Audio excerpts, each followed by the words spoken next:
మామూలుగా అయితే ఈ పాటకి సోషల్ మీడియా మొత్తం తగలబడిపోవాలి. కానీ వీళ్ళు చేసిన పని వల్ల గడ్డగట్టిపోయింది. ఇదైతే నిజం. మాట్లాడుకుందాం. 2 క్రేజీ అప్డేట్స్ అయితే ఉన్నాయి. అంతకంటే ముందు మీరు కనుక మన ఛానల్ని ఫస్ట్ టైం చూస్తున్నట్టయితే ఖచ్చితంగా సబ్స్క్రైబ్ చేసుకోండి. ఎందుకంటే ఇలాంటి లేటెస్ట్ సినిమా అప్డేట్స్ అన్నీ కూడా మన ఛానల్లో అప్ టు డేట్ అయితే ఉంటాయి. అవి మిస్ అవ్వకుండా ఉండాలంటే సబ్స్క్రైబ్ చేసుకోండి. వాయిస్ కొద్దిగా అటు ఇటుగా ఉంటుంది, మైక్ పోయింది, కొనుక్కోవాలి, డబ్బులు సబ్స్క్రైబ్ చేసుకోండి. అంటే నాకు డబ్బులు రావడం కోసం కాదు, మీకు అప్డేట్స్ కోసం సబ్స్క్రైబ్ చేసుకోండి. రేపు ఎల్లుండో కొత్త మైక్ కొనుక్కుంటా. ఇంక ఇది పక్కన పెడితే ఈరోజు ఆగస్ట్ 15 ఇండిపెండెన్స్ డే.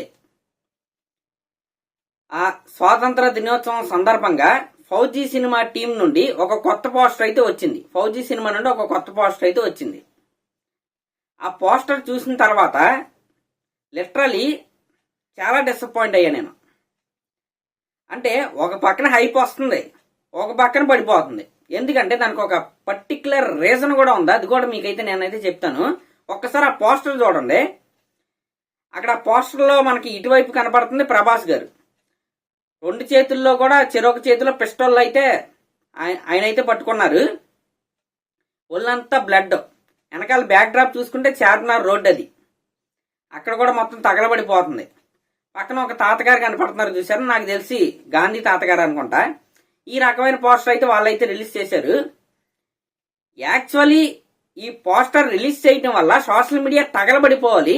కానీ ఇప్పుడు తగలబడిపోవటం పక్కన పెడితే అసలు అంటుకోనే లేదు, గడ్డగట్టేస్తుంది. దానికి కారణం ఏంటంటే ఆ poster purely fan made poster లాగా అయితే కనపడుతుంది.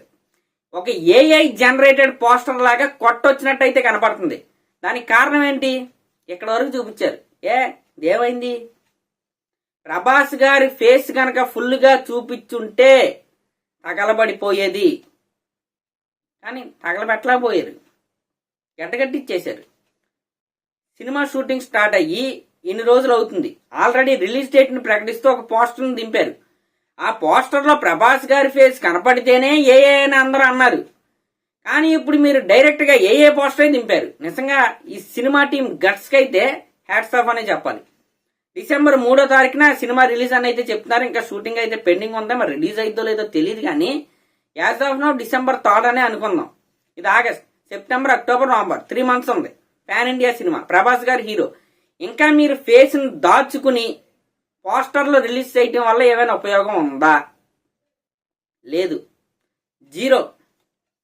ఇక్కడ మీకున్న అదృష్టం ఏంటంటే స్పిరిట్ సినిమా అప్డేట్స్ రావట్లేదు. స్పిరిట్ సినిమా అప్డేట్స్ వచ్చినాయా ఫౌజీ సినిమాని ఎవడో పట్టించుకోరు. రాకూడదనే కోరుకోండి. మీరు కావాలంటే ఒకే రోజు fauji cinema update, spirit cinema update వదలండి. దేనికి ఎక్కువ వస్తుందో మనం చూసుకుందాం. ఇలాంటి పరిస్థితుల్లో అందరూ ఒక సినిమా వైపు పడుతున్న పరిస్థితుల్లో ఇంకా మీరు ఫేస్ ని దాచుకుని ఇలా ఏఏ జనరేటెడ్ పోస్టర్లు వదలటం వల్ల సినిమాకి కూడా ఎటువంటి ఉపయోగం అయితే లేదు. అఫ్ కోర్స్ అక్కడ కట్అవుట్ ఉంది, డార్లింగ్ ప్రభాస్ గారు ఉన్నారు, ఆయన కాపాడతాడు, ఓపెనింగ్స్ చేస్తాడు. కానీ సినిమా టీం నుంచి కూడా మినిమం పుష్ అనేది ఉండాలి, మినిమం స్ట్రాటజీ అనేది ఉండాలి. రాజేసాబ్ సినిమా విషయంలో కూడా అదే చేశారు. అంత పెద్ద హీరో అన్ని డేట్స్ ఇస్తే వాళ్ళు చేసింది అది. ఇప్పుడు మీరు అదే పంతాలో ఉన్నట్టయితే నాకైతే అనిపిస్తుంది. కానీ డైరెక్టర్ గారు మంచోరు. మరి అంత మంచి డైరెక్టర్ గారు కొద్దిగా పబ్లిసిటీని కూడా చాలా తెలివిగా ప్లాన్ చేస్తే బాగుంటుందని నేనైతే అనుకుంటున్నా. చెప్తున్నా కదా, ప్రభాస్ గారి ఫేస్ కనుక ఫుల్గా రివీల్ అయితే రచ్చ మ్యాక్స్ పోస్టర్ అది. కానీ ఈ రోజున ఆగిపోయింది. అంత ఇదిగా అయితే నాకు ఇంపాక్ట్ కూడా ఏమి లేదు. మరి అది స్పిరిట్ సినిమా పోస్టర్ సంగతే. మరి ఆ పోస్టర్ చూసిన తర్వాత మీకేమనిపించిందో కామెంట్ చేయండి. ఇంక ఇది పక్కన పెడితే SYG సంబరాల ఏటిగట్టు, సాయి ధరమ్ తేజ్ గారి పాన్ ఇండియా సినిమా. భారీ బడ్జెట్ సినిమానే. ఆల్రెడీ ఈ సినిమా నుండి 2 వీడియో కంటెంట్లు అయితే రిలీజ్ అయినాయి, పోస్టర్లు కూడా వచ్చినాయి. ఈ రోజు రిలీజ్ డేట్ ని ప్రకటిస్తూ ఒక కొత్త పోస్టర్ అయితే వాళ్ళైతే వదిలారు. సాయి ధరమ్ తేజ్ గారి లుక్స్ రాండ్రస్టిక్ అయితే ఉన్నాయి, బాగున్నాయి. ఇక్కడైతే ఫేస్ చూపించారులండి, ఇక్కడ వరకు ఆపేలేదు. అయితే ఈ సినిమా రిలీజ్ డేట్ జనవరి 12th, అంటే సంక్రాంతి బరిలో ఈ సినిమా అయితే దిగుతుంది. నాకు ఇక్కడ వచ్చిన డౌట్ ఏంటంటే సంక్రాంతి కాకుండా డిసెంబర్లో రావచ్చుగా. ఎందుకంటే సంక్రాంతి టైంలో ఆడియన్స్ మైండ్ సెట్ ఎలా ఉంటుందంటే, అంటే ఎలాంటి సినిమాలు చూడాలనుకుంటారంటే డైరెక్ట్ గా చెప్తా, అనిల్ రావిపూడి గారి టైప్ సినిమాలు అయితే చూడాలనుకుంటారు. అంటే ఒక 10 మంది ఫ్యామిలీ మెంబర్స్ వెళ్ళి హ్యాపీగా నవ్వుకుని వచ్చే సినిమాలు బాగా ఇష్టపడతారు. ఇప్పుడు అలాంటి సినిమాలు ఆల్రెడీ రెడీగా ఉన్నాయి సంక్రాంతికి. ఇప్పుడు శ్రీనవ్ వైట్లా గారిది శర్వానంద గారి కాంబినేషన్ లో వచ్చే సినిమా సంక్రాంతికి, అది ఫ్యామిలీ ఎంటర్టైనరే.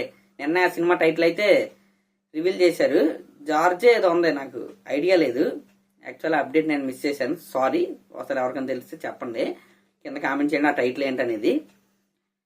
నెక్స్ట్ అనిల్ రావుపూడి గారు, వెంకటేష్ గారు, కళ్యాణ్ రామ్ గారి కాంబినేషన్ లో ఆల్రెడీ ఒక సినిమాని అనౌన్స్ చేశారు, అది సంక్రాంతికి. ఆల్రెడీ 2 ఫ్యామిలీ సినిమాలు అక్కడ ఉన్నాయి. వాటి మధ్యలో ఈ మాస్ సినిమాని దోచడం ఎంతవరకు కరెక్ట్ అనేది మనకి సినిమా రిలీజ్ అయిన తర్వాత తెలిసిద్ది. ఇది ప్యూర్లీ రాండ్రస్టిక్ సినిమా, సంబరాల ఏటిగట్టు అనేది జనవరి 12న వస్తుంది. సినిమా ఇటుటాకు వస్తే ఓకే, ఎటువంటి ప్రాబ్లం ఉండదు. కొద్దిగా అటు ఇటు అయితే కొద్దిగా ఇబ్బంది ఉంటుంది, ఎందుకంటే అవతల వెంకటేష్ గారు, శర్వానంద్ గారు అంటే హిట్ స్ట్రీక్ లో ఉన్నారు వాళ్ళు. అంటే వాళ్ళ సినిమా వస్తే హిట్టే అన్న మైండ్ సెట్ లోకి ఆల్రెడీ జనాలు వెళ్ళిపోయారు. సంక్రాంతికి అనిల్ రావుపూడి గారి సినిమా వస్తే అదే పెద్ద సినిమా, ఈ రకమైన మైండ్ సెట్ లోకి వెళ్ళిపోయారు. శర్వానంద్ గారు సంక్రాంతికి వస్తే శర్వానంద్కి అప్పుడే హిట్ వస్తాయి, ఈ రకమైన మైండ్ సెట్ లోకి వెళ్ళిపోయారు. ఇలాంటి పోటీ ఉన్నప్పుడు December 25th టార్గెట్ చేస్తే బాగుంటుందని నాకైతే అనిపిస్తుంది. ఎనీవే చూద్దాం, మంచిదే. సినిమాలో కంటెంట్ ఏంటో మనకి ఇంకా తెలీదు, కానీ మాస్క్ అయితే సినిమా అయితే ఉండబోతుంది. దాంతోపాటు ఏమైనా ఎంటర్టైన్మెంట్ యాంగిల్ కూడా ఉందా అనేది సినిమా వచ్చిన తర్వాత మనం అయితే చూడాలి. నాకైతే సంబరాలు ఎట్టిగట్టు పోస్టర్ అయితే బాగుంది, ఒరిజినల్ గా అయితే అనిపించింది. మరి అదనమాట మ్యాటర్. మరి ఈ 2 పోస్టర్లో మీకు ఎలా అనిపించినాయో కామెంట్ చేయండి. అలాగే ఇలాంటి లేటెస్ట్ ఇన్స్టెంట్ అప్డేట్స్ కోసం మన ఛానల్ అయితే సబ్స్క్రైబ్ చేసుకోండి గురు. Thank you.